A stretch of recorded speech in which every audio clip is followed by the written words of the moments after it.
everyone, Ray Landis here with another guitar adventure, and I want to start off by saying thank you to all the comments that were added to my last video, which talked about this broken headstock, and I've learned like so much from all of your great comments, and I think it's going to make me a better guitar adventurer, if you will, by getting this input and changing the way that I do things.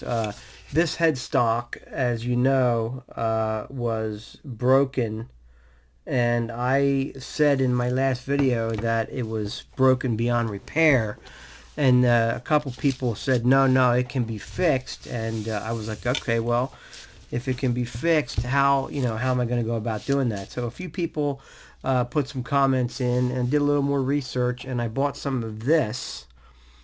I'm hoping that this is going to be the right one to use to make this repair. And I also got myself a little bit of rubber tubing, and I'm going to show you what I have planned. Now, this is probably one way of doing it that may or may not be approved by everyone, but what I've seen, it looks like it's going to work. Now, I learned my lesson. Instead of trying to drill backwards to open up the holes on the headstock, which ultimately didn't really do the job that I wanted it to. I drilled backwards. One guy said that it actually compressed the wood, made the wood more susceptible to breakage. And I suggested in my video that I would use one of these bores, and I'm going to show you. I'm going to turn my camera down. I've got some tools that I got, and now don't get me wrong, I'm not going to use these, but this was one thing that I got from AliExpress. Now, this particular one I think does have a use because it's a little more narrow. But all of these that I purchased are going to be, I haven't even opened this one yet. This one's way too much of a wide, really fast taper. So that's not going to really be any good to do much for guitar work. Now this one could, because it kind of fits into this category here. And then this one here is another one I think that's going to be too wide. It's just going to be too steep of an angle. So I did some more research and I found this, which to me, I've already used it. You can see there's a little bit of wood on it. This one goes up to 10 millimeters. And I think it starts off at like 3 or 5 and goes up to 10. This one works, it's golden. This one works really nice. And I was able, on another neck, to take these headstock, the holes in the headstock here, and ream them out so that I could get the piece to go in. Well, I keep forgetting what they call those. These are called bushings. And of course, I've already drilled these holes larger than these bushings, and these of course will not work in this headstock. I found out that these vary in size, so you don't just go ahead and bore out the hole until you check to see what size you're dealing with. So these are called bushings. Different. But this works great for that purpose, and I got this off of Amazon for about $15. Each of these were about like $3 off of AliExpress. These two are probably totally worthless. These two may work. I think I used this one for opening up a 10 millimeter that was just a little bit too small, and able to get the standard type of a tuner in. So this one could be used for something. This one may have a use, and of course these have little pieces that go through so that you can turn them once you put them in. These two I'm just going to throw in my other toolbox. I don't know what I'll use those for. But this is the one that really does the job. And I'm going to be using this one a lot. So I'm gonna show you what I've got in store. I've got some of my favorite tools right here. These are toothpicks. These can be used for a million different things. But I'm going to go ahead and try to glue this piece back in. You can see I have a little piece of wood here.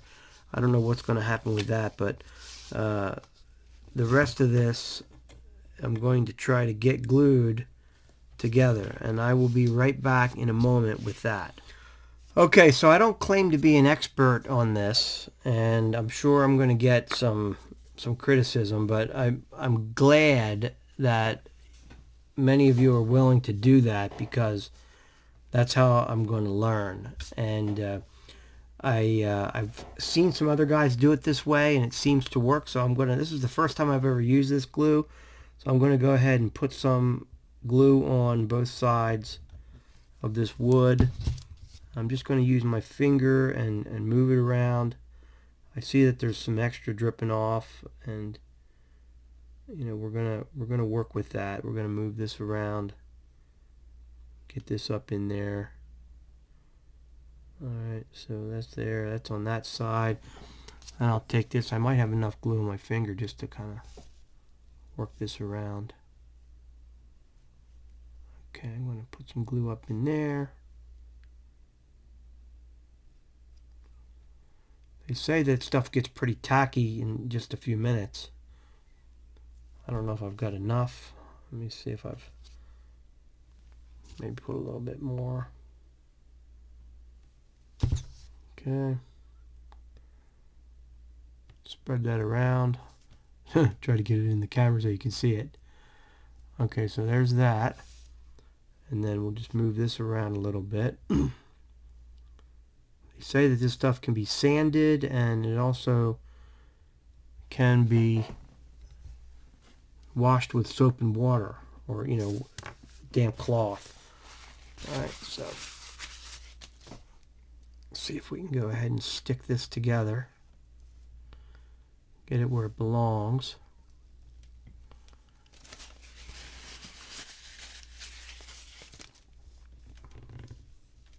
Work it through there a little bit, wipe off some of the excess.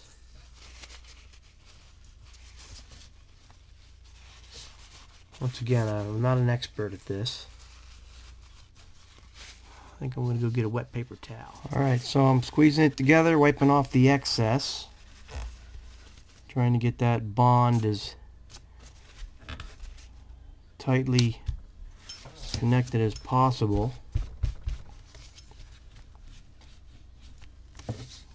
And I've got most of the glue out. There's some glue down in there, but I have a feeling I can get that out with the reamer. I'm not going to be too concerned about that. I thought the neck was going to be a total loss, but it looks to me like, from what we're gathering here, it's going to be okay. So I'm going to take some rubber hose, and I'm going to wrap it. I've got this rubber hose here. I want to make sure I got it just right.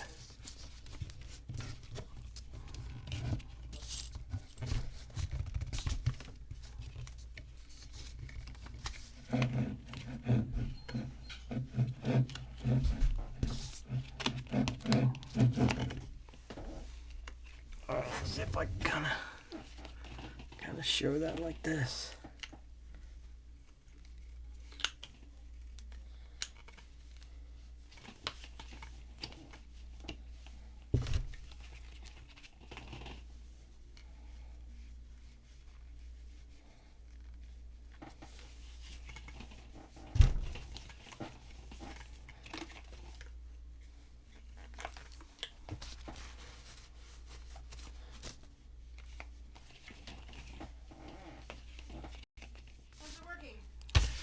Alright, so I've got this wrapped with the rubber tubing. and I'm going to just pull it a little tighter, and then take that rubber tubing and just pull it underneath, and by the grace of God we'll let that sit overnight, and hopefully it'll look like one piece tomorrow. So I'll be back. Alright, so this is the Squire body that's going to go with that neck. And it's a nice full-size Squire SSS with a nice pearloid pickguard, but it's got a nice big chunk out of it that looks like it was repaired once before. And there is the chunk that I'm going to try to reinsert, and I'm going to use, if I can, this black Loctite 480 super glue, and I'm going to see if I can do a little repair on that. By the grace of God, it'll come out. My backup plan is to put a racing stripe on it that would go around and cover that little spot right there. It's not visible too much from the direct front, but it's got enough of a chunk out of it that I might be able to get that glued back in as a base and put, like I say, a racing stripe over top. Alright, I wanted to show a little bit of what I've been able to do with these two broken components. I showed a few things already, but this is kind of like the after. We were able to get this glued and blended in and sanded, and I was able to use the awl, or what do you call that, the bore, to get these tuning keys in there, and you can just barely see some of the lines where it was cracked, but it really turned out nice. There's a little chip right there showing at the very top edge of the fretboard by the nut, but that's very minor. Consider this a rehab guitar, but those turned out really well. I had an extra set of tuners. These were the 10mm tuners. I was able to get those installed, and this neck is really overall really good. I mean, if you take it for what it is, this neck is very nice. It might need a little bit of fret end dressing. Then that's not a total loss after all. And I want to thank everybody for your comments again, because I would have pretty much written that off, but you can see it's a very nice looking neck and very much salvageable. So now I'm going to show you the I'll set this neck aside, and I want to show you what I've done to this body. Now, of course, you saw the damage. Now, if you look really close, you've got this line which had to be pieced a little bit, and the reason so is because there's a contour there, and it's not straight all the way through, but I was able to run this up all the way up to the horn, and this tape is very forgiving. It's very very nice to work with, and it's very nice to be able to pull it off and then reposition it, which I didn't have to do a lot of that. It really turned out nice. It's not going to go anywhere. So this I think turned out to be a very good success. I didn't have to completely discard the body. I also want to show you what this tape looks like. And here's a piece of the the tape. I got this from a store that's in my local town. It's called Yipes. And they told me that this is actually used to put onto ambulances and police cars. They have a couple different kinds, and it's a full 3 inches wide. And again, it's very forgiving. And I ran it underneath the pick guard so that it just continues. It looks like it continues all the way up here, and then I just kind of curved it around. I didn't want to cover the entire horn with it because it doesn't, you know, go around the corners totally perfectly, but it really does make a nice contour. And once again, it's very forgiving, and I was able to get that to look super nice on there. So this is going to be a nice little guitar. I think what I'm going to do is get it all set up, get the neck installed, and give this to my grandson to use as a practice guitar at home, because he has a nice one here that he'll be coming over for lessons.